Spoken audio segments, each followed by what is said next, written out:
In this tutorial, I want to talk about in Geomagic for SolidWorks how you can create regions and use those regions and edit those regions.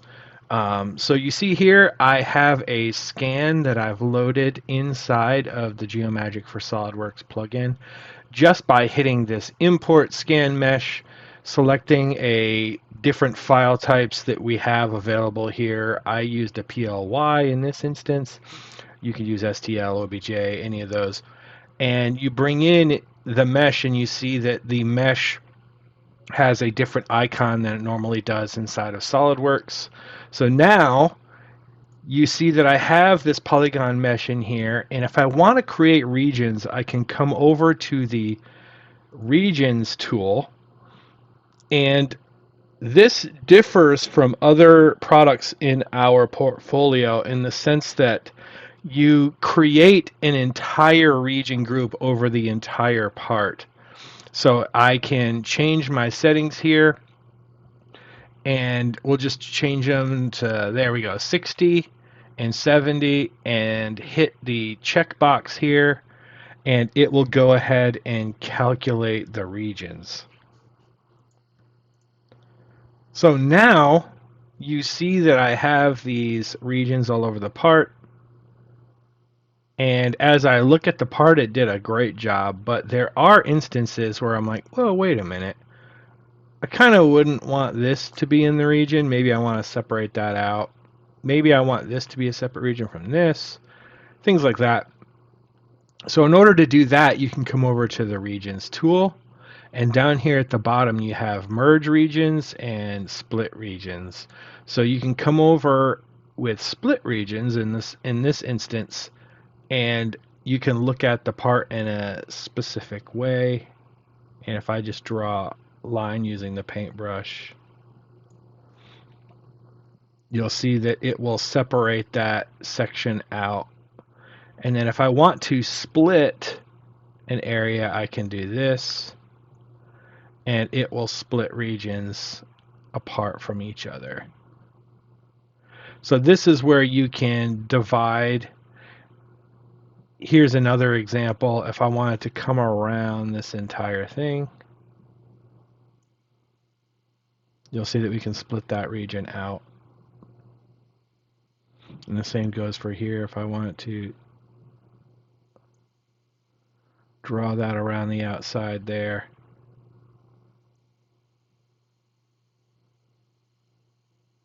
like so. Then on the merging side of things, you can come over here and you can draw, and you'll see that we can create regions and merge them together. So between these two pieces of functionality, you should be able to get the majority of your regions created how you see fit. Being able to, this basically is like adding and merging, and then the other option is going to be removing from the region. So you see here down, we have merge and split regions, and then I can recalculate the whole thing. And then when I'm done, I hit the OK box to accept. And again, I can come in and out of that tool as much as I want. If I want to separate these two, I can come in here and break that into separate pieces, like so, and then accept.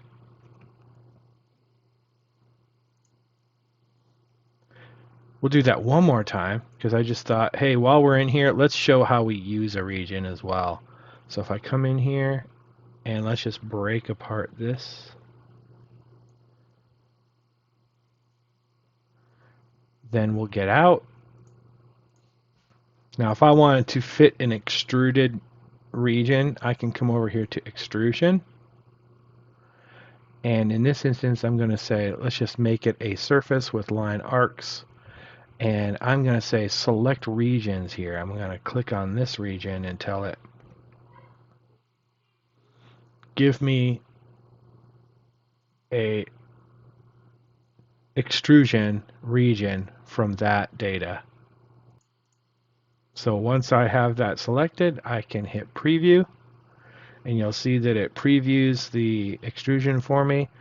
I do have the ability down here to make some tweaks and changes to the information.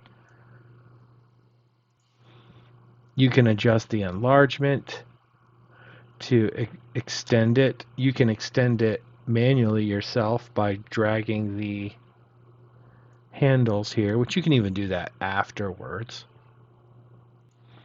So after I'm okay with that, I can just hit accept, and it will create an extruded region for me. And you'll see here that it created a multi-segment sketch there. You can come in here and change that if you want to. So if I come in and turn all this off,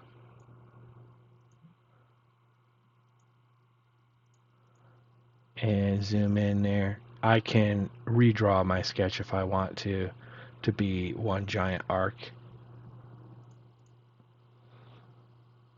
But this is mainly a tutorial about how you can extract stuff with regions here. So the same thing goes for planar surface. If I click on this planar surface, hit preview, hit OK, and you'll see that it creates a planar surface there. Cylindrical surface here.